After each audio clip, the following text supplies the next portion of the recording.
नमस्कार, प्रणाम। मैं अविनाश, वारदात तक के एक नए एपिसोड में आज जिस सच्ची घटना के साथ आप लोगों के बीच में आया हूँ, ये सच्ची घटना मध्य प्रदेश की है। आज जिस सच्ची घटना का मैं जिक्र करने वाला हूँ, ये सच्ची घटना अपने आप में वाकई हैरान कर देने वाली है। दरअसल एक लड़का जब सो रहा होता है अपने बिस्तर पे, जो उसकी माँ होती है वो बिल्कुल नग्न अवस्था में बिना कपड़ों के निकल करके अपने कमरे से और उस लड़के के कमरे में पहुंचती है और उसके पास सो जाती है। जब यही नहीं रुकता है मामला, जब उसकी जो वीडियो उसने बनाई होती है, जब उसकी वीडियो वायरल होती है, जब उसकी वीडियो जब लोगों के बीच पहुंचती है, जो लोग देखते हैं, तो सभी लोग हैरान हो जाते हैं, परेशान हो जाते हैं कि एक माँ अपने बेटे के साथ इतना घिनौना काम कैसे कर सकती है। तो चलिए जानते हैं आखिर इस पूरी सच्ची घटना को कि आखिर पूरा माजरा क्या था और ऐसी क्या मजबूरी आ पड़ी थी जिस वजह से महिला को इतना गंदा कदम उठाना पड़ा। फिर उस लड़के का क्या हुआ, उस औरत का क्या हुआ। चलिए जानते हैं पूरी कहानी को, पूरी परत दर परत कहानी को आप पूरा सुनिएगा। ये जो सच्ची घटना है ये मध्य प्रदेश की है। बात कर रहा हूं मैं 2017 की, अप्रैल महीने की। तो चलिए जानते हैं और समझते हैं पूरी सच्ची घटना को। अगर हमारा वीडियो आपको अच्छा लगे तो वीडियो को लाइक करिएगा, वीडियो को शेयर करिएगा और साथ ही साथ अपना प्यार और आशीर्वाद बनाते रहिएगा। वीडियो को लाइक कर दीजिएगा, क्योंकि आपके एक लाइक से हमारा उत्साह बढ़ता है। हम वीडियो बनाने के लिए तत्पर हो जाते हैं कि आपका प्यार मिल रहा है हमें। आप इस वीडियो के लास्ट में जो भी हमारे भाई, जो भी हमारे बहन कमेंट किए हैं, मैं उनका नाम अपने इस वारदात तक परिवार के बीच में शेयर करूंगा इस वीडियो के लास्ट में। तो चलिए आज की जो सच्ची घटना है इसकी शुरुआत करते हैं कि आखिर ये जो पूरा माजरा है, जो पूरा मामला है, आखिर ये है कहाँ का और पूरा ऐसी क्या मजबूरी आ पड़ी थी जिस वजह से इतना खौफनाक कदम उठाना पड़ता है। दरअसल ये जो सच्ची घटना है ये मध्य प्रदेश की है। मध्य प्रदेश में एक जिला लगता है तिवारीपुर, और इसी तिवारीपुर जिले का एक माफी चाहते हैं, ये थाना है तिवारीपुर। तिवारीपुर थाना लगता है, जिले का नाम नहीं बता सकते। आपको इसी कहानी के बीच में शायद पता भी चल जाएगा जिले का नाम। दरअसल जो मध्य प्रदेश है इसमें जो तिवारीपुर जो थाना है, इसी थाने के अंतर्गत एक गांव लगता है जिस गांव का नाम सागर गांव है। सागरपुर है। सागरपुर गांव का रहने वाला एक व्यक्ति जिसका नाम राजेश होता है। दरअसल राजेश एक काल्पनिक नाम है, ये एक इंडिकेशन के लिए बनाया जाता है, एक नाम ले लिया जाता है, क्योंकि हम लोग जो ओरिजिनल नाम होता है उसको नहीं ले सकते, क्योंकि इस वजह से जो प्राइवेसी होती है वो छिड़ जाती है। दरअसल जो राजेश होता है उसका परिवार में उसकी जो पत्नी होती है जिसका नाम मोहिनी होता है। मोहिनी और राजेश की जब शादी होती है तो इन दोनों के शादी के काफी साल बाद इनका एक बेटा भी होता है। बेटा जिसकी उम्र अभी इस टाइम पे लगभग 16 साल के करीब हुई थी, यानी कि जब 2017 की जब मैं बात कर रहा हूँ, 2017 में जो लड़का था वो 16 से 16.5 के साल के करीब का होता है। दरअसल राजेश और जो मोहिनी है जब रिश्ते पुराने होने लगते हैं तो उनमें खटास आ जाती है, ऐसा कहा जाता है। दरअसल जो राजेश और मोहिनी है इन दोनों के बीच में भी वैसे ही दरारें आने लगती हैं। इन दोनों के बीच में रिश्ते जो थे वो टूटते हुए नजर आते हैं। दरअसल जो मोहिनी होती है, मोहिनी का ये कहना होता है कि आप मुझे संतुष्ट नहीं कर पाते हैं, मैं आपके साथ अब नहीं रह सकती। अब इस बात को लेकर के इन दोनों में काफी बहस हुआ करते थे, क्योंकि जो राजेश होता है वो एक मजदूर होता है, मिस्त्री होता है। और मिस्त्री जो राजमिस्त्री जो कहते हैं, जो घर बनाते हैं, अब बेचारा दिन भर काम किया करता था, शाम को आता था, थका रहता था। थके रहने के बाद फिर वो खाना खाने के बाद सीधा सो जाता था। अब ऐसे ही इन लोगों की जो जिंदगी थी वो चल रही होती। लेकिन यहाँ पर जो मोहिनी थी इसको तो कुछ और ही जरूरत होती, खाने से इसकी जरूरत पूरी नहीं होने वाली थी। अब इसीलिए इसकी जो जरूरत थी वो बढ़ती जाती है। जैसे जैसे उम्र ढल रही थी वैसे वैसे इसकी जरूरत बढ़ती जा रही थी। अब कहीं ना कहीं जो राजेश है वो परेशान होता नजर आता है। इन दोनों के बीच आए दिन लड़ाई होते, झगड़े होते, मारपीट होती। अब जो मोहिनी है फिर लास्ट में ये निर्णय लेती है कि अब वो राजेश के साथ नहीं रहेगी, राजेश का साथ छोड़ देगी। अब इस पर जो राजेश है और जो मोहिनी है इन दोनों के बीच में पंचायत होती है, गांव के लोग भी रहते हैं।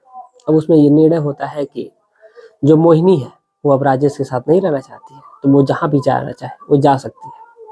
दरअसल जब इसकी वजह जब लोगों ने पूछी तो मोहिनी ने साफ बता दिया कि ये मुझे संतुष्ट नहीं कर पाता है। फिर लोगों का ये भी सवाल था, अगर संतुष्ट नहीं कर पाता तो फिर ये बेटा कैसे हुआ? तो वो कहते हैं कि बेटा हो गया तो हो गया। अब जो राजेश है, राजेश का भी ये दावा था कि इसका कई मर्दों के साथ अवैध संबंध है। अब ये भी था, क्योंकि राजेश तो अब दिन भर काम करता था, लेकिन जो गांव से शिकायतें आती कि उसके घर में दिन भर कोई ना कोई आया जाया ही कर रहा था। अब कहीं ना कहीं इस बात से राजेश भी नाराज होता है। अब जो मोहिनी है, इन दोनों के बीच में ये सुलह होता है कि मोहिनी अब आजाद है, वो राजेश के साथ नहीं रह सकती। मोहिनी जो है वो अपने बेटे, यानी कि जो उसका बेटा है जिसका नाम विकास है, विकास को लेकर के वो दूसरे शहर में चली जाती है और जा करके वहीं पर एक किराए का मकान लेती है और लेकर के वहीं पर रहने लगती है। वहीं पर रहते रहते काफी समय बीत जाता है। अभी ये जाती है, लोगों के घरों में काम करती है, क्योंकि कहीं ना कहीं उसको पैसे की जरूरत भी होती है, गुजारा तो करना ही था। अब जो विकास है ये घर पे रहता। विकास उसका जो बेटा था वो काफी बड़ा भी हो चुका था, 16 साल की उम्र लगभग उसकी हो रही थी, और खाने पीने के दम पे वो जो लड़का था वो लग ही नहीं रहा था कि 16 साल का है, ऐसा लग रहा था कि 21-22 साल का लड़का है। दरअसल जो मोहिनी होती है, अब मोहिनी लोगों के घरों में काम करती है। अब ऐसे ही करते करते इनका एक और व्यक्ति से, जिसका नाम राकेश चौहान होता है, राकेश चौहान से इसकी मुलाकात होती है। अब राकेश चौहान से जब मुलाकात हो जाती है तो फिर इन दोनों के बीच में बात विचार बन जाते हैं और फिर ये दोनों एक साथ रहने लगते हैं। क्योंकि दरअसल जो मेन मोटिव होता है मोहिनी का वो रहने का, वो एक ही होता है कि वो उसको अपनी जिस्मानी जरूरत होती है उसको पूरा करना होता है। अब ऐसे ही जो मोहिनी है अब राकेश चौहान के साथ रहने लगती है। अब वक्त गुजर रहा था। अब ऐसे ही वक्त के साथ साथ जो राकेश है वो भी अपने काम में व्यस्त रहता था। राकेश ज्यादा वक्त अब मोहिनी को नहीं दे पाता था। स्टार्टिंग में तो बड़ा सही था, मोहिनी को वक्त देता था, मोहिनी के साथ पूरे दिन बिताता था, रातें बिताता था। ऐसे ही कर चलते चलते लगभग 2 साल का समय हो जाता है। इन दोनों के बीच में शादी भी हो चुकी थी। इन लोगों ने मंदिर में बाकायदा जो रीति रिवाज होता है उसी से शादी कर ली थी, क्योंकि जो राकेश चौहान होता है, राकेश चौहान की जो पत्नी होती है वो एक्सपायर कर गई रहती है। तो अब राकेश चौहान को बीवी की जरूरत होती है, लेकिन उसको ये नहीं पता था कि जो उसकी बीवी है वो बीवी नहीं बल्कि एक अलग ही तबके की औरत है, उसको कुछ और ही जरूरत है। अब इसी को लेकर के जो राकेश है, राकेश चौहान है, वो परेशान रहता है कि आखिर वो करे भी तो क्या करे। अब इधर ये जो वक्त गुजर रहा होता है और जो मोहिनी है, मोहिनी को कहीं ना कहीं जरूरत लगती जाती है। अब इन दोनों के बीच में आए दिन झगड़े होते हैं कि अब मोहिनी उसके साथ वक्त बिताना चाहती है, लेकिन जो राकेश चौहान है वो वक्त नहीं दे पा रहा था। अब इसलिए मोहिनी ने फिर डिसाइड किया कि अब वो उसके साथ नहीं रहेगी। उसने उससे भी अपना पीछा छुड़ा लिया और उससे भी वो मना कर देते कि अब उसके साथ नहीं रहेगी वो, क्योंकि मंदिर में शादी हुई थी तो कोई इतना इशू था नहीं। फिर वहां से वो दूसरे शहर में जाती है। दरअसल जो दूसरे शहर पे जाती है तो फिर वहां पर एक सागरे थाना पड़ता है। उसी थाने के अंतर्गत जो गांव है विक्रम नगर गांव में वो रहने लगती है। फिर वहीं पर वही झाड़ू पोछा का काम करती है, अपने बेटे के साथ रहती है। और फिर वक्त के साथ साथ वो जो महिला है वो फिर उसकी मुलाकात वहीं पर एक विक्रम तिवारी जी है, माफी चाहते हैं, विक्रम तिवारी से इनकी मुलाकात होती है मोहिनी की। क्योंकि मोहिनी की जो मुलाकात होती थी तो मोहिनी इतनी खूबसूरत थी कि वो लग ही नहीं रहा था कि वो काम वाली औरत है, वो घरों में झाड़ू पोछा करने वाली औरत है। वो खुद को इतना मेंटेन रखती थी, वेल मेंटेन रखती थी, जिस वजह से पता ही नहीं चल पाता था। अब ऐसे ही वक्त जो था वो गुजर रहा होता है। अब इधर जो विक्रम तिवारी है इनसे जो मुलाकात होती है तो फिर इन्होंने भी बाकायदा जो रीति रिवाज होता है उसी रीति रिवाज से इसको अपना लेते हैं। क्योंकि विक्रम जो थे उनके पास पैसे तो बहुत थे। अब पैसे के साथ साथ जो मोहिनी थी, अब मोहिनी भी मिल चुकी थी। दरअसल ये जो मोहिनी थी वो विक्रम के घर रहना चाहती थी, लेकिन विक्रम की खुद की बीवी भी होती है। अब इसलिए वो मोहिनी को रख नहीं सकते थे। अब इसलिए एक अलग कमरे किराए का मकान लिया रहता है और उसी कमरे के किराए के मकान में वो दोनों वहीं पर वक्त गुजारा करते थे। मोहिनी अपने बेटे के साथ वहीं पर रहा करती थी। अब ऐसे ही वक्त गुजर रहा था। जो मोहिनी होती है, अब मोहिनी का जो बेटा था वो पढ़ाई लिखाई में उसका मन लग नहीं रहा था, क्योंकि उसकी जो पढ़ाई थी इतनी इधर उधर छूट चुकी थी कि वो पढ़ने के लायक ही नहीं बचा था। अब वो भी दिन भर घर पे रहा करता था। जब उसकी माँ का जो प्रेमी होता है जब घर पे आता है तो उसकी माँ उसको बाहर भेज दिया करती है किसी काम को लेकर के कि चले जाओ, ये काम करके चले आओ। अब ऐसे जो लड़का होता है उसको आमतौर पे ये पता भी चल गया था कि जो उसकी माँ है वो काम क्या करने लगी है, उसकी माँ के साथ होता क्या है। अब लेकिन जो विकास होता है उसको इस बात से कोई भी मतलब नहीं होता है कि उसके साथ उसकी माँ के साथ क्या हो रहा है क्या नहीं हो रहा है, उसको कोई फर्क नहीं पड़ने वाला होता है। अब इधर जो वक्त के साथ साथ जो महिला होती है यानी कि जो मोहिनी थी, अब मोहिनी की फिर इधर इससे विक्रम से भी नहीं बनने लगी थी, क्योंकि जो मोहिनी थी वो उसको पैसे की ज़्यादा ज़रूरत लगने लगी थी और वो पैसे के लिए जिद करती थी विक्रम से। जो विक्रम था वो पैसे तो दिया करता था, लेकिन जो मोहिनी है, मोहिनी उसके घर पे रहने की जिद करती थी, कहती कि तुम अपनी पत्नी को छोड़ दो, मेरे साथ रहो। लेकिन जो विक्रम है वो इस बात को करने के तैयार ही नहीं था। अब ऐसे ही वक्त के साथ साथ जो मोहिनी है, मोहिनी चूंकि एक ही लत थी कि उसको बस ओनली कुछ भी नहीं जरूरत है, उसको बस जिस्मानी जरूरत अपनी पूरी करनी होती थी। अब ऐसे ही जो महिला होती है वो करे भी तो क्या करे, क्योंकि उसके पास पैसे भी अब आ रहे थे लेकिन उसकी जो जिस्मानी जरूरत थी वो पूरी नहीं हो पा रही थी। अब जो महिला थी होती है, अब उसके पास जो फोन होता है, अब उसी फोन में उसने कई सारी गंदी वीडियो देखी हुई थी। तो उसमें ये भी देखती है कि एक माँ का अपने बेटे के साथ संबंध है। अब इन चीज़ों को वो घर कर जाती है, उसके दिमाग में ये आइडिया आ जाता है कि मैं दूसरे के पास जाती हूँ, ये लोग बड़े हैं, इनसे कुछ हो नहीं पाता है, और जो मेरा बेटा है वो तो घर ही में जवान पड़ा हुआ है, अगर मैं उसी के साथ वक्त गुजारूँ तो बड़ा ही मजा आएगा, बड़ा ही अच्छा रहेगा। अब इसलिए उसने अपने बेटे पर ही डोरे डालना शुरू कर दी। अब अपने बेटे से डायरेक्ट कह नहीं सकती कि वो उसके साथ सोना चाहती है।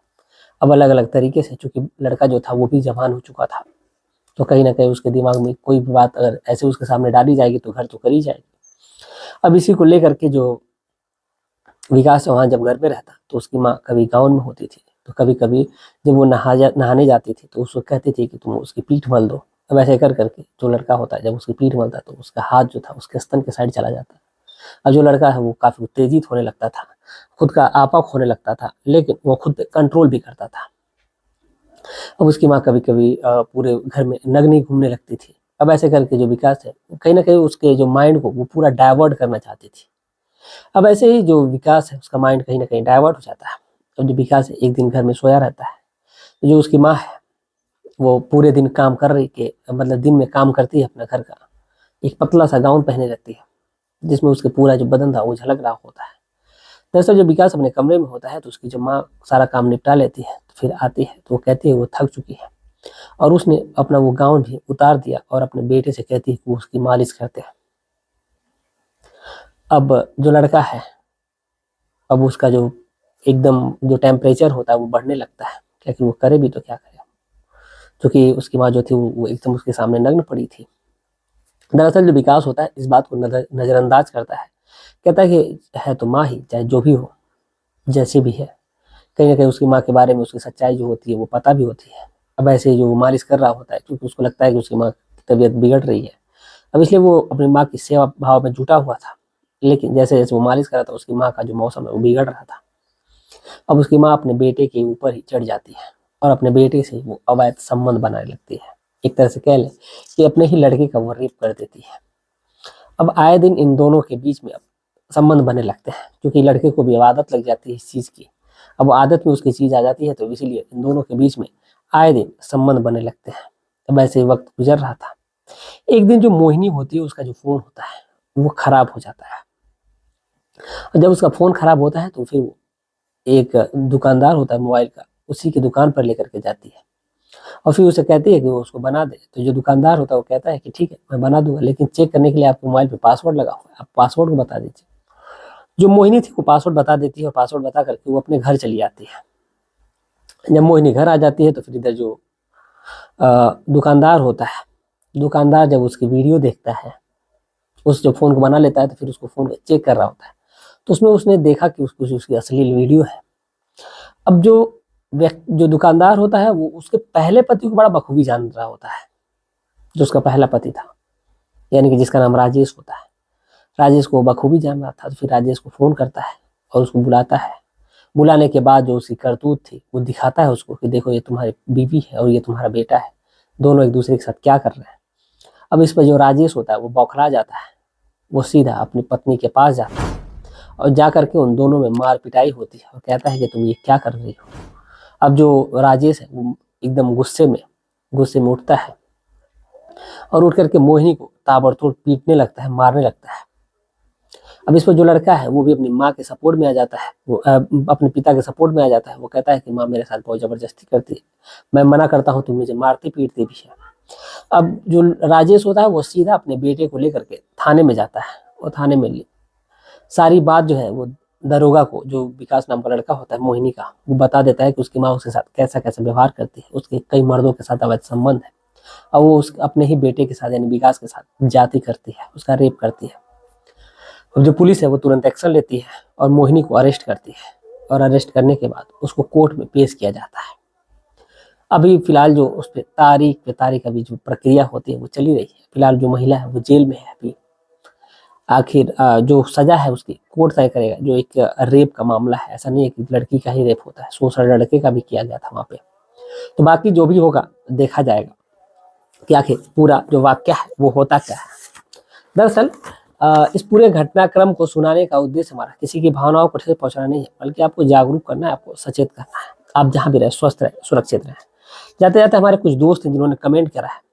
नंदू ओरम जी है उड़ीसा के डिस्ट्रिक्ट सुंदरगढ़ से। सुबोध कुमार जी हैं बीएसएफ में सिलीगुड़ी से। सुनील चौधरी जी सेंट्रल जेल बीकानेर से। राजेश सोलंकी जी हैं राजस्थान से। सत्यम गोविंद जी हैं, कुलवंत जी हैं, अरविंद कुमार जी हैं हापुड़ से। विकास यादव जी हैं मणिपुर से। राम प्रसाद जी हैं उत्तर प्रदेश से, कानपुर नगर से हैं ये। सलीमा मलिक जी हैं, सुभाष चंद्र जी हैं, रेहान खान जी हैं, अनुज आनंद जी हैं, शकील अहमद जी हैं, जमीर शेख जी हैं, रियाज अब्बास जी हैं, वीरू बिश्नोई जी हैं, राहुल शर्मा जी हैं, ओम प्रकाश जी हैं, रेहान खान जी हैं, कुलवंत जी हैं, प्रवीण जी हैं, सानू मलिक जी हैं, अनिल यादव जी हैं, सुधीर कुमार जी हैं, देवेंद्र यादव जी हैं। आप तमाम लोगों का तहे दिल से शुक्रिया कि आप लोग इतना प्यार और सपोर्ट बनाए रखते हैं। उम्मीद है कि ऐसे ही अपना प्यार और सपोर्ट बनाए रखेंगे। चलिए जाते जाते बहुत अच्छा लगता है कि आप लोग कमेंट करते हैं, अपनी राय लिखते हैं। तो उम्मीद करता हूं कि ऐसे ही आप लोग अपनी राय और अपने प्रदेश का नाम जरूर लिखेंगे। चलिए मिलते हैं कल एक और सच्ची घटना के साथ। तब तक के लिए जय हिंद, जय भारत।